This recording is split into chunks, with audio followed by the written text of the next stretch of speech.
तो hello students, जुड़ जाइए हमारे एक और नई क्लास में, जिसमें आज हम करने वाले हैं सीबीएसई क्लास 10 का पीवाईक्यू प्रीवियस ईयर क्वेश्चंस। और इसी तरह का क्वेश्चंस आप लोगों को बोर्ड में पूछा जाता है, और ऐसे क्वेश्चंस को कैसे सॉल्व करेंगे, क्या स्ट्रेटेजी होगा, इस स्ट्रेटेजी के बारे में हम लोग देखेंगे। तो चलिए सॉल्व करते हैं क्वेश्चंस को। देखिए क्वेश्चन बोल रहा है कि find the value of P for which one root of the quadratic equation.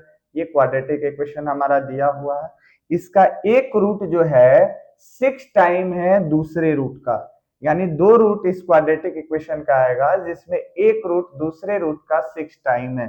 तो पहले हमें लिख लेना होगा कि let the first root equals to, इसको हम लोग मान लेते हैं अल्फा। पहला रूट को हमने अल्फा मान लिया, तो सेकंड रूट जो होगा, सेकंड रूट वो होने वाला है 6 अल्फा, क्योंकि यहाँ क्वेश्चन में दिया है 6 टाइम्स द अदर रूट। तो पहला अल्फा तो दूसरा 6 अल्फा। अब इसमें क्या करेंगे कि पहले हम यहाँ पे इसको जनरल फॉर्म से इक्वेट कर लेते हैं। तो क्वाड्रेटिक इक्वेशन का जनरल फॉर्म होता है a x square plus b x plus c equals to 0। So इसको अगर कंपेयर करेंगे दोनों इक्वेशन को, तो ए का वैल्यू मिल जाएगा पी, बी का वैल्यू मिल जाएगा -14 और सी का वैल्यू मिल जाएगा 8। अब ये वैल्यू हमने निकाल लिया। अब यहाँ पे लिखेंगे sum of roots, sum of roots. तो सम ऑफ रूट्स का फॉर्मूला होता है -b/a। सम ऑफ रूट्स में दोनों रूट्स को जोड़ देंगे तो alpha plus 6 alpha equals to -b के प्लेस पे -14 रखेंगे, यानी माइनस पहले से और फॉर्मूला भी माइनस में। तो बाई a के प्लेस पे p हो गया, ये 7 अल्फा हो जाएगा, यहाँ +14/p हो गया। 7 से कट गया 14 टू टाइम्स में, तो अल्फा बराबर हो गया 2/p। इस वैल्यू को हम यही रखते हैं। आगे सॉल्व करते हैं प्रोडक्ट ऑफ रूट्स। तो प्रोडक्ट ऑफ रूट्स देखिए क्या होता है, क्वाड्रेटिक इक्वेशन में प्रोडक्ट ऑफ रूट्स जो है उसका फॉर्मूला होता है c/a। तो प्रोडक्ट फ्रूट्स में क्या लिखेंगे, alpha into 6 alpha, alpha into 6 alpha. तो किसके बराबर होगा, c कितना है 8 है और a कितना है p है। तो यहाँ इसको मल्टीप्लाई करने से ये 6 अल्फा स्क्वायर बराबर 8/p आने वाला है। तो अल्फा यहाँ जो रखे हैं निकाले हैं, इसका वैल्यू यहाँ पे पुट कर दीजिए तो कितना हो जाएगा, देखिए 6 ब्रैकेट अल्फा का वैल्यू है 2/p, तो रख दीजिए 2/p का स्क्वायर इक्वल्स टू 8/p। तो सॉल्व करिएगा तो देखिए 6 इंटू 2 का स्क्वायर हो गया 4/p square equals to 8/p। तो यहाँ से p 2 है, ये 1 है, कट गया, कैंसिल हो गया। अगर चाहे तो इसको कैंसिल कर सकते हैं, 4 2 जा 8। अब इसको भी आप कैंसिल कर सकते हैं, तो ये कट जाएगा 3 से। तो ये जो p है वो क्रॉस मल्टीप्लाई होके p का वैल्यू कितना आ जाएगा 3। इस क्वेश्चन का आंसर है 3, यानी p का वैल्यू कितना हो गया 3 हो गया। तो यही हमसे क्वेश्चन में पूछा है, हमने आंसर निकाल लिया। सो और भी ऐसे क्वेश्चंस होने वाले हैं, आप वीडियो को पूरा देखें।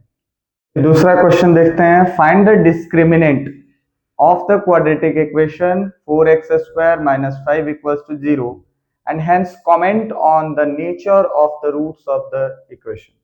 तो सबसे पहले हमें समझना होगा कि डिस्क्रिमिनेंट क्या होता है।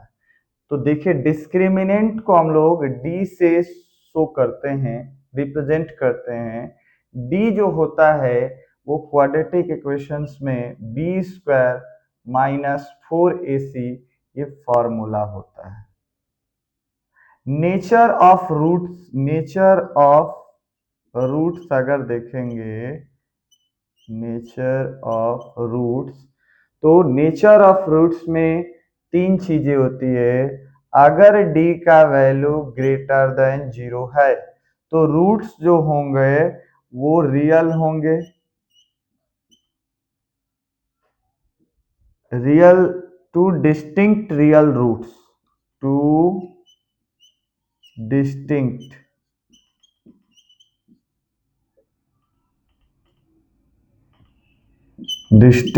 Real roots. समझिए, टू डिस्टिंक्ट रियल रूट्स कहने का मतलब क्या है कि रूट्स जो होगा वो रियल नंबर में आएगा। रियल नंबर होने के साथ साथ ये दोनों अलग अलग रूट्स होगा, जैसे एक 2 हो गया, एक -5 हो गया, तो ये दोनों अलग अलग रूट्स होंगे। दूसरा है कि अगर d का वैल्यू 0 हो जाए तो यहाँ पर जो दोनों रूट्स आता है वो दोनों इक्वल रूट होता है, two equal and real roots, real roots. तीसरा कंडीशन है कि d का वैल्यू अगर लेस देन 0 हो जाए तो यहाँ जो वैल्यू आएगा वो इमेजिनरी होगा। इमेजिनरी रूट्स को निकालने की जरूरत नहीं है, क्योंकि इसको हम लोग क्लास 11 में इसको पढ़ेंगे कि इमेजिनरी रूट्स को कैसे निकाला जाता है। तो चलिए यहाँ इस क्वेश्चन के लिए पर्टिकुलरली पहले इसको जनरल इक्वेशन से कंपेयर करते हैं। तो जनरल इक्वेशन क्या होता है, यहाँ पे देखिए पहले इक्वेशन दिया है 4x² - 5। अगर जनरल इक्वेशन से कंपेयर करते हैं तो ये यहाँ से मिलेगा, a का वैल्यू मिल जाएगा 4, a का वैल्यू 4, b का वैल्यू मिलने वाला है 0, क्योंकि x का कोएफिशिएंट क्या है, 0 है। तो x का कोफिशिएंट जब 0 तो b ही तो x का कोफिशिएंट होता है, उसका वैल्यू 0 आ गया। c का वैल्यू होने वाला है -5। तो चलिए सबसे पहला हमारा काम क्या हो गया कि जो क्वाड्रेटिक इक्वेशन दिया है उसको हम लोग जनरल क्वाड्रेटिक इक्वेशन से कंपेयर करके a, b और c का वैल्यू निकाल लिए। अब हमें क्या कह रहा है क्वेश्चन में कि इसका डिस्क्रिमिनेंट निकालना है। तो डिस्क्रिमिनेंट का फॉर्मूला आपको है कि d बराबर 4b² - 4ac।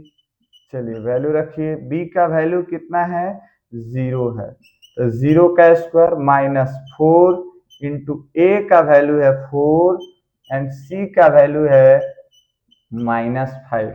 तो 0 का स्क्वायर तो 0 ही होगा, और ये माइनस मल्टीप्लाई होके प्लस हो जाने वाला है। तो 4 5 जा 20, 24 जा 80 हो गया। यानी डिस्क्रिमिनेंट किसके बराबर आया, तो डिस्क्रिमिनेंट आ गया 80 के। तो अब देखिए कि डिस्क्रिमिनेंट जो है हमारा वो 0 से तो बड़ा है, अगर माइनस में रहता तो ये 0 से छोटा होता, नेगेटिव होता। तो डिस्क्रिमिनेंट अगर 0 है तो हमारा केस क्या होगा, डिस्क्रिमिनेंट 0 से ग्रेटर होने पे हमारा टू डिस्टिंक्ट रियल रूट्स। तो नेचर में आप लिख दीजिएगा कि नेचर जो होगा टू डिस्टिंक्ट